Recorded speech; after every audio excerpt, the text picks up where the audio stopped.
Okay, so here's the startup of both of my Rheem HVAC units. Starting up, got the upstairs heat pump.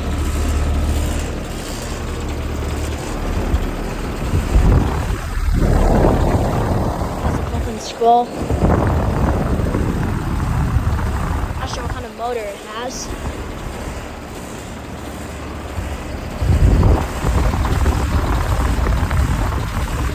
Reversing valves down there. I'm not sure if you can see it. It's from 2022, and it's a 1.5 ton. And suction line is getting cold. It's working really good. And here's the downstairs, which is much quieter. It has a Gintech motor. Scroll compressor. This is a straight cool unit. It's also from 2022, and it's a 3.5 ton. Suction line's getting cold in that one as well.